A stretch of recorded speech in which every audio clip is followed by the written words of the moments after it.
সকালের সূর্য উকি দিতে না দিতেই বাড়ির আঙিনায় বিয়ের প্রস্তুতির সরগরম শুরু হয়ে গেছে। বাহিরে সাজসজ্জার কাজ চলছে, রঙিন কাপড়ে ঢাকা পড়েছে প্রবেশদ্বার। একবারে যেন উৎসবের আমেজ ছড়িয়ে পড়েছে পুরো বাড়িতে। বাড়ির সবাই তখন খাবার টেবিলে বসেছে। নাস্তার আয়োজন বেশ জমকালো। গরম পরোটা, নেহারি, হালকা মিষ্টান্ন আর ধোয়া ওঠা দুধ চা। হাসি আড্ডার মধ্যেই সকালের নাস্তা চলছিল। হঠাৎই শেহনাজ মীর কিছুটা অন্যমনস্ক ভঙ্গিতে বলে উঠলেন, ভাইজান, আমার একটা কথা ছিল। যদি ঈশানের সাথে নিশির বিয়ে হয় তাহলে বিষয়টা কেমন হয়? এক মুহূর্তের জন্য যেন পুরো টেবিলে নীরবতা নেমে এলো। কেউ কোনো কথা বলছে না, শুধু চোখাচোখি হচ্ছে। নিশি চমকে তাকালো শেহনাজ মীরের দিকে, আর ঈশানের কপালে ভাঁজ পড়ল। সালমান তখন গম্ভীর মুখে নাস্তা করছিল। শেহনাজ মীরের কথা শুনে হঠাৎ যেন কিছুটা বিব্বল হয়ে গেল। মুখের খাবার গলায় আটকে গেল তার। তাড়াতাড়ি এক গ্লাস পানি খেয়ে নিল। গ্লাসটা হাতেই ধরা রইল, আর দৃষ্টিতে স্থির হয়ে গেল শেহনাজ মীরের দিকে।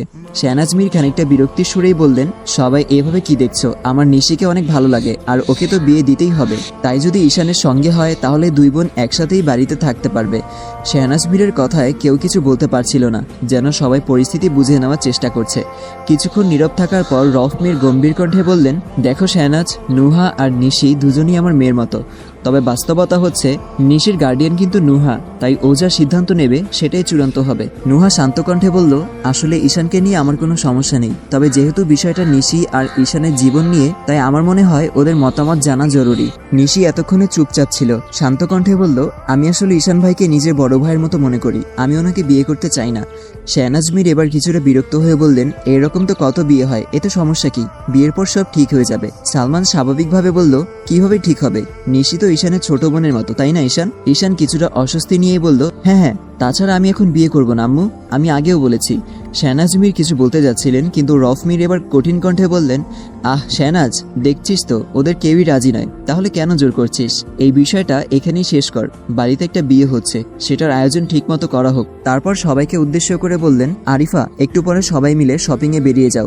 যার যা লাগবে আজকেই কিনে নাও, আমি এখন অফিসে যাচ্ছি, দেরি হয়ে যাচ্ছে। বাড়ির সামনে সবাই অপেক্ষা করছে। আরিফা বেগম, নিশি, অনন্যা, আহির সকলেই শপিং এ যাওয়ার জন্য প্রস্তুত। ঠিক সেই মুহূর্তে ঈশান সালমানকে এক প্রকার টানতে টানতে নিয়ে এলো। সালমানের মুখবয়বে ছিল এক ধরনের গম্ভীরতা, যেন তার মনে কোনো অস্বস্তি ছিল। আহির বিস্ময়ের প্রশ্ন করলো, কি রে সালমান, কি হয়েছে তোর? ঈশান গলার স্বরকে একটু নাটকীয় করে তুলে বলল, দেখো না আহির ভাই, সালমান বলছে ও নাকি যাবে না, কারণ বিয়ের আগেই নাকি ও দেশে ফিরে যাচ্ছে। আহির চমকে উঠল, ক্ষুব্ধ গলায় বলল, এসব কি বলছিস সালমান? আমার বোনের বিয়ে আর তুই চলে যাবি? মানে কি? তাছাড়া বাঙালি বিয়ে কখনো দেখেছিস? আজকে দেখার সুযোগ পাচ্ছিস আর তুই চলে যাবি? সালমান একদম নিশ্চুপ হয়ে দাঁড়িয়ে রইল। তার মুখের চেহারায় কোনো প্রতিক্রিয়া ছিল না। এক দীর্ঘ নীরবতার পর গম্ভীর গলায় সে বলল, আমার সমস্যা আছে, তুই বুঝতে পারছিস না ব্যাপারটা, আমাকে যেতেই হবে। নিশা ভ্রুকুচকে সালমানের দিকে তাকিয়ে বলল, যেতেই হবে মানে? আপনার গার্লফ্রেন্ড কি অন্য কারোর সঙ্গে ভেগে গেছে নাকি? আমার গার্লফ্রেন্ড নিয়ে তোমাকে ভাবতে হবে না, সে যথেষ্ট লয়াল। নিশি এক কৌতূহলে হাসি দিয়ে বলল, লয়াল তো আপনার গার্লফ্রেন্ড, দয়াল তো আপনি।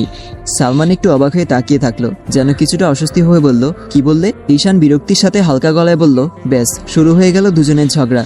নিশি, চল গাড়িতে উঠ, সালমান, নুহা আর আহির একসাথে আসবে।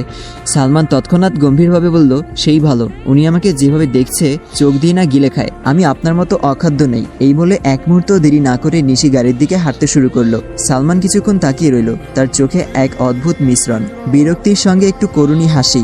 একটু পর নুহা বেরিয়ে এলো, আর তার সঙ্গে ইরিনাও। ইরিনাকে দেখেই আহির আর সালমান দুজনেই কিছুটা চমকে গেল। মেয়েটার গায়ের রং অতটাও ফর্সা নয়, কিন্তু আজকের বাঙালি পোশাকে যেন একদম অন্যরকম লাগছে। একটা সাদা গোলাপি কুর্তির সঙ্গে ওড়নাও পরেছে। ড্রেসটা সম্ভবত নুহার। সাধারণত ওয়েস্টার্ন পোশাকে অভ্যস্ত ইরিনাকে এই রূপে দেখে ওরা যেন কিছুক্ষণের জন্য হতবাক হয়ে গেল। ওরা কাছে আসতেই সালমান ভ্রু উঁচিয়ে বলল, তুইও যাবি? ইরিনা চোখ বড় করে বলল, কেন সানবি, আমি যেতে পারি না? এই প্রথম একটা বাঙালি বিয়ে দেখব, অনেক মজা করব, আর আজকে মার্কেট থেকে প্রচুর শপিং করব। মম আর ড্যাডের জন্য কিছু নিয়ে যাব। সালমান মুখ কুঁচকে বলল, মনে হচ্ছে আমাদের জন্য কিছুই কেনার সুযোগ থাকবে না। আহির হেসে বলল, আচ্ছা ঠিক আছে, গাড়িতে ওঠ। ইরিনা, তোর যা ইচ্ছা কিনিস। নুহা, চলুন, ঈশানরা অলরেডি বেরিয়ে গেছে। আহির ড্রাইভিং সিটে বসতেই ইরিনা দ্রুত গিয়ে তার পাশের সিটে বসে পড়ল। নুহা একবার আহিরের দিকে তাকালো, কিছু না বলেই সালমানের পাশের সিটে গিয়ে বসে পড়ল। গাড়ি স্টার্ট নেওয়ার মুহূর্তে ইরিনা আয়নার দিকে তাকিয়ে বলল, আহির, বাঙালি পোশাকে আমাকে কেমন লাগছে বলতো? সালমান হঠাৎই গুনগুন করে বলতে লাগলো, পেতনির নাতনি। আহির সঙ্গে সঙ্গে চোখ বড় করে বলল, সালমান। সালমান একদম নির্দোষ মুখে করে বলল, কি? আমি তো গান গাইছি, এটা একটা বাংলা গান। ইরিনা, তোকে ভালোই লাগছে। গাড়ি চলছে, আহির চুপচাপ চালাচ্ছে, তবে মাঝে মধ্যে ইরিনা আহিরকে ডাকছে, তাকে কিছু দেখাচ্ছে আর প্রশ্ন করছে। পেছনে নুহা আর সালমান তাদের নিজেদের আলাপ করছে। আর আহির মাঝে মাঝে গাড়ির সামনের গ্লাসে দৃষ্টি ফেলে নুহার দিকে তাকাচ্ছে। সালমান হঠাৎই বলল, ভাবি আপনি জানেন ইতালিতে মেয়ের অভাব নেই, কিন্তু আপনার মতো মেয়ে আমি একটাও দেখিনি। আপনি সত্যিই অনেক সুন্দর। আমি যখন প্রথম আপনাকে দেখেছিলাম তখন তো পুরাই এই আহির ক্রাশের বাংলা জানো কি? আহির তৎক্ষণাৎ গলায় একরাশ বিরক্তি নিয়ে বলল, তোর মাথা, তুই একটু চুপ করবি? আমার মাথা ব্যথা করছে, তোকে গাড়ি থেকে নামিয়ে দেব। ইরিনা আহিরের মাথায় হাত দিয়ে মৃদু কণ্ঠে বলল, কোথায় ব্যথা করছে আহির? তুই তো ব্যান্ডেজও এখনো তুলিসনি, ওষুধ ঠিকঠাক খাচ্ছিস? সালমান আবার বলল, আমি তো সত্যি কথাই বলছি, তুই রাগ করছিস কেন? ভাবি আপনার চুলে এটা কি লেগে আছে? এ কথা বলার সাথে সাথে সালমান নুহার চুলে হাত দিতে যাবে, কিন্তু ঠিক তখনই আহির হঠাৎ গাড়ির ব্রেক টানলো। ইরিনা আতঙ্কিত হয়ে বলল, আহির কি হয়েছে? আহির গম্ভীর স্বরে বলল, সালমান সামনে ড্রাইভ কর, আমার মাথা ব্যথা করছে।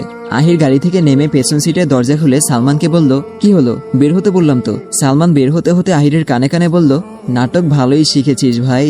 আহির নুহার পাশে বসে একটা নিঃশ্বাস নিয়ে বলল, কি হলো, গাড়ি চালা, বসে আছিস কেন? সালমান শান্তভাবে বলল, তোর বেশি শরীর খারাপ লাগলে ইরিনার সাথে হাসপাতালে চলে যা। ভাবি আর আমি এখান থেকে একটা গাড়ি ধরে চলে যাচ্ছি। তার দরকার নেই। সালমান হাসতে হাসতে বলল, তাহলে ঠিক আছে। একটা শাড়ির দোকানের একপাশে ঈশান, সালমান, আহির দাঁড়িয়েছিল। হঠাৎ করে ইমরান আর শিফার সাথে দেখা হলো। ইমরান এসে আহিরের সাথে কিছুক্ষণ কথা বলে চলে গেল। সেদিকে তাকিয়ে সালমান হাসতে হাসতে বলল, ঈশান তুই জানিস ওটা আহিরের এক্স গার্লফ্রেন্ড ছিল। আহিরের যাওয়ার পর ওর বন্ধুকে বিয়ে করে এক বাচ্চার মা হয়ে গেছে। আহির বেচারা বাড়ি ফিরে কত বড় সারপ্রাইজ পেল। সালমান আরো জোরে জোরে হাসতে লাগলো। ঈশান মুচকি হেসে বলল, আজকে আহির ভাই শেষ, আর আহির ভাইয়ের হাতে তুই শেষ সানবি। সালমান পেছনে ফিরে দেখলো নুহা পেছনে দাঁড়িয়ে আছে। নুহা বলল, আহির ক্রেডিট কার্ডটা দিন। আন্টি বললেন, এখানকার কেনাকাটা শেষ। আহির কার্ডটা এগিয়ে দিতেই নুহা তা নিয়ে চলে গেল। আহির সোজা হয়ে দাঁড়িয়ে সালমানকে বলল, আজকে তুই সব সীমা ছাড়িয়ে যাচ্ছিস। সালমান হেসে বলল, কি আবল তাবল কথা বলছিস? আমি কোনো সীমাকে ধরিয়ে নি। আমি একদম লয়াল। ধরা ছাড়া কাজ আমি বাদ দিয়েছি। বলেই সালমান চলে যেতে যেতে বলল, এখানের কাজ শেষ, চল আহির। তোর মতো বন্ধু থাকলে শত্রুর কি দরকার? তোকে হাতে পাই, তারপর দেখব ধরার ছাড়া কাকে বলে। দুপুর থেকে মুষলধারে বৃষ্টি শুরু হয়েছে, সাথে হালকা ঝড়ও। বৃষ্টির প্রবল প্রভাব এতটাই যে দিনের বেলাতেও চারপাশে ঘুমট অন্ধকার ছড়িয়ে পড়েছে। পুরো পরিবেশ যেন এক অদ্ভুত নীরবতা, এক অন্যরকম অনুভূতি সৃষ্টি করেছে। সবাই মিলে বসার ঘরে আড্ডায় মগ্ন। বিয়েতে কাকে নিমন্ত্রণ করা হবে, কার্ড কেমন হবে, এইসব নিয়ে ব্যস্ত আলোচনা চলছে। কিন্তু নুহা সেখানেই নেই। তাই আরিফা বেগম নিশিকে পাঠিয়েছিলেন নুহাকে ডাকতে। কিছু সময় পর নিশি চিন্তিত মুখে ফিরে এসে বলল, আপু বাড়ির কোথাও নেই। আরিফা বেগম চিন্তিত হয়ে বললেন, নেই মানে? হয়তো দাদির ঘরে আছে। না চাচি আম্মা, আমি দাদুমণির ঘর দেখে এসেছি। উনি একটু পরই নামাজ শেষ করে চলে আসবেন, কিন্তু আমার মনে হচ্ছে আপু বাহিরে কোথাও গেছে। মার্কেট থেকে ফিরে আসার পর আমি দেখলাম শেরুর খোঁজ করছিল। মনে হয় ওকে খুঁজতে চলে গেছে। তোমরা থাকো, আমি দেখে আসছি উনি কোথায়। বলেই আহির হাতে একটা ছাতা নিয়ে বাগানের দিকে এগিয়ে গেল। সে একদম বাগানের পেছনের কোণে চলে গেল। সেখানে মাটির উপর কাদা জমে গেছে, আর বৃষ্টির স্রোতার প্রাকৃতিক পৃথিবী যেন নিজের এক অবিচ্ছেদ রূপে অভিভূত হয়েছে। আর সেখানেই নুহাকে দেখতে পেল, কাদাযুক্ত মাটিতে বসে পুরো শরীর ভিজে গেছে। সে যেন একটি অন্য পৃথিবী থেকে বিচ্ছিন্ন হয়ে এখানে এসে পড়েছে। আহির থমকে দাঁড়িয়ে ছাতাটি বন্ধ করে নিঃশব্দে নুহার দিকে এগিয়ে গেল।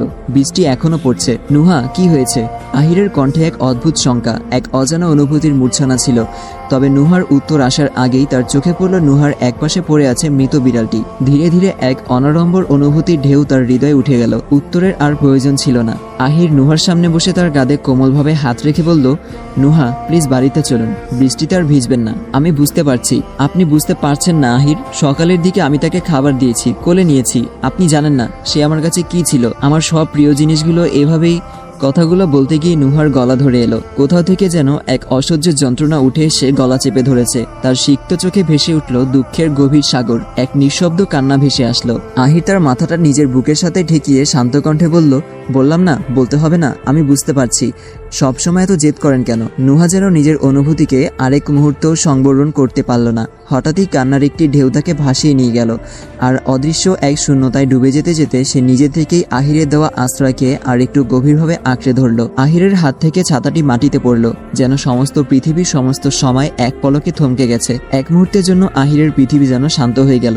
চারপাশে কোনো শব্দ তার কর্ণভেদ করছিল না, একমাত্র নুহার কান্নার গভীর শব্দ, শোকের নিঃশব্দ যন্ত্রণা বাতাসে ভেসে আসছিল। আহির কিছু একটা গভীর চিন্তায় ডুব দিয়ে হঠাৎ নুহাকে কোলে তুলে নিল। নুহার শরীর কাঁপছিল, তার চোখে বিস্ময়ের ছাপ। এই অপ্রত্যাশিত মুহূর্তটির জন্য সে প্রস্তুত ছিল না। কাঁপা কণ্ঠে বলল, আপনি কি করছেন? নামান আমাকে। বলছিলাম না সীমায় থাকবেন। আহির একটুও বিচলিত না হয়ে শান্ত গলায় উত্তর দিল, অবস্থা দেখেছেন আপনার? বৃষ্টিতে ভিজতে ভিজতে আপনি বরফ হয়ে গেছেন, রীতিমতো কাঁপছেন। বলেই সে পদক্ষেপ নিল, যেন তার সিদ্ধান্ত চূড়ান্ত। বাড়িতে প্রবেশ করতেই সবাই স্তম্ভিত হয়ে তাকিয়ে রইল, চোখে চোখে প্রশ্নের এক মৃদু প্রতিধ্বনি। তবে কেউ কিছু বলল না। আহির সোজা নুহাকে ঘরে নিয়ে গেল।